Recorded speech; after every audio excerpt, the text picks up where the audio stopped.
What's up, everybody? Hello to all the wolf pack out there. I'm doing another Love Bites song. It's been a little while since I've done one of these, but I always enjoy them.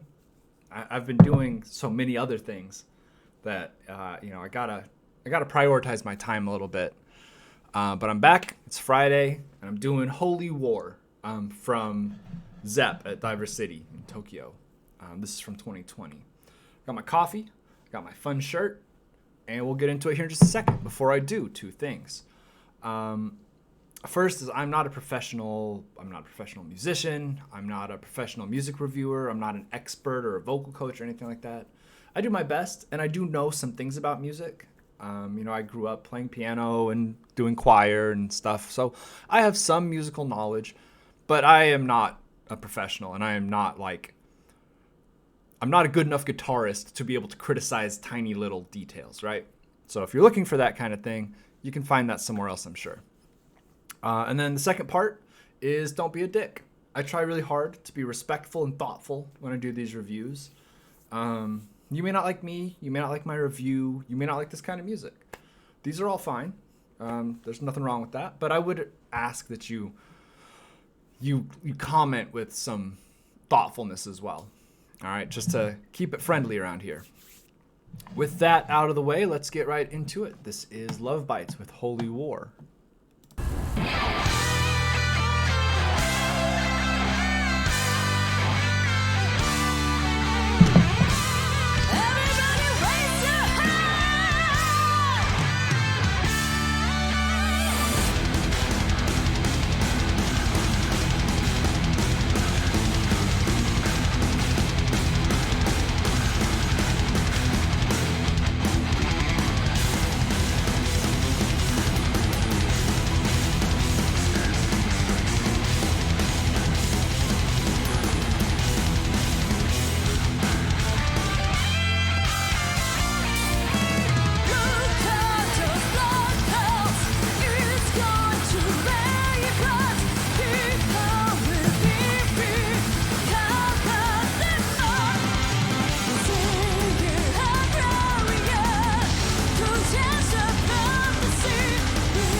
I want to say, before I talk anything else about the song, I really do appreciate how good the sound quality is for these live performances, right? The recordings for the videos are really, really good. You can actually hear it all.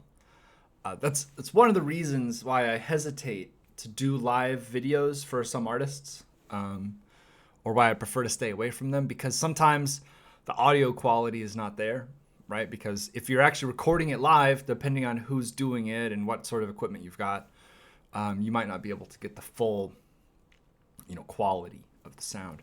So I really appreciate how well these are put together. I mean, obviously, they've got professional videographers and stuff doing this, but that it does make it easier to review live versions when you know that the quality is going to be there. That's very nice. This is a great one. I have not yet been let down by LOVEBITES. I don't say that in assuming that I will be. Just it's a positive thing. It's a positive thing. Tapping always looks cool. And here's the truth. Now, they don't take this to be a slight, because they're really, really good at guitar. But tapping is one of those things that you can learn pretty early on that looks really cool and it makes you sound really good at guitar. But figuring out how to incorporate that into the rest of what you're doing is much, much more difficult. But I mean, all you got to do is, right, look at that. Look at me tap. Now, it's not plugged in, and that would have sounded like trash. But it looks really cool. It's fast. It looks technical, and it is technical. You don't usually see somebody tapping on a bass. The only time I remember seeing that, I mean, maybe you see it with like funk, right? If you're a big Chili Peppers fan or something. But the only time I remember seeing it was at a Veil of Maya show. Their bass player was tapping up on the neck. So that's very unusual. It's very cool. I know that there's much sadness among the fan base because she's no longer with the band, and we're all hoping for a new bass player to come along soon. But yeah, she's pretty good at bass. Like they're all really good. I mentioned in a video previously, I don't know if it was the last one of these I did or if it was just close to the last one, but I mentioned that their guitar technique is so similar that it looks like they were trained together. And what I have been informed is that one of them is self-taught and the other one took lessons. So it's just I would say natural ability combined with lots and lots of hours of practice. I always love their dueling and then harmonic solos. I think that's a nice touch. It shows, like, it's not always groundbreaking, right? But what it shows is it shows technical mastery. It shows that they really know how to play these songs. Their timing is perfect, right? The notes are perfect. They are playing in tandem, and that just takes rehearsing. That just takes playing together, hours and hours and hours of going over those riffs. All right, you end your solo, and then we're into the tandem riff, and so we need to hit it, right? Here's the downbeat. Let's go, and let's try it again. Let's try it again until those fingers are moving, and the picking is basically in sync. It's very impressive to me. Like, again, there are other artists that can do this. It's not like it's a skill that only they have, but it is a very impressive skill because a lot of people can't do it. A lot of bands wouldn't even try, like wouldn't even pretend that they could do harmonizing solos like that. So it's always impressive to me to see it. A band that does that a lot is Avenged Sevenfold. They did a lot of harmonizing solos, and they got a lot of credit for it because it's very impressive. I always talk about Haruna, the drummer. She's my favorite, I think. She did fine on this one. I don't feel like she got a lot of opportunities to really, throw in a lot of fills or anything, to really throw in flair. It's still like basically 6 minutes of straight speed double bass, which is that's a workout right there. That's tough. And again, everything is perfect. right? Her technique is perfect. All of the timing is right there. It's exactly what you want. Even if this wasn't a song where she got a lot of opportunities to, to show off or to be particularly flashy, it's still very impressive drumming. And I comment on this almost every time. And I know you can be a drummer and be short. I understand. Short people are people too. But I'm like 6'3". I'm a tall and large man. And it's just always amazing to me to see people who are so much smaller than me just like go ham on the drums like that. Or like it's like watching Nate Robinson dunk, right? Because he's like 5'5", 5'4", 5'5". It's like, wow. It's just impressive. It's a lot of strength in a tiny little body. I bet her cardio is really good. That's my review of Haruna on this track. She did an excellent job, and I don't think that this was a showcase song for her drumming ability. She's the only one whose name I really remember, which I apologize. I should make more of an effort, but I am the most impressed by her out of all of them. I will also note now, Kiss did this. Some other glam bands did this, I'm sure. But it's very impressive to perform on stage wearing those platform heels. Like, you try just walking around on stage playing guitar and doing everything perfectly. That's hard enough. Now add in basically stilts that are like 1.5 inches wide, and you try to to walk around and have your stage presence. If I put on those shoes, I'd be like 6'8", and I would just tower over everybody. I think that's it. I think that's it for this one. Thank you all for watching. If you want to like and subscribe, I'd appreciate it. I know most of you here are probably just going to watch the Love Bites videos that I do, but I do other stuff too. If you're interested in checking out other kinds of music, I cover pretty much all genres. Big artists, small artists, tiny artists that you've never heard of. I try to give everybody a shot. So come along, watch some other videos. I would appreciate it. Have a good day. Stay safe out there. Enjoy your weekend. If you're in America, chances are you got a 3-day weekend this weekend. So be safe. Drink lots of water. Stay hydrated. Helps to avoid the hangovers. So I hear. I don't actually drink. I don't think I've mentioned this before. I just know it's important to stay hydrated because it will help you to not have such bad hangovers. I'm constantly here giving good advice, just helping you guys out. Get plenty of sleep too. Sleep is also good. And be good to each other.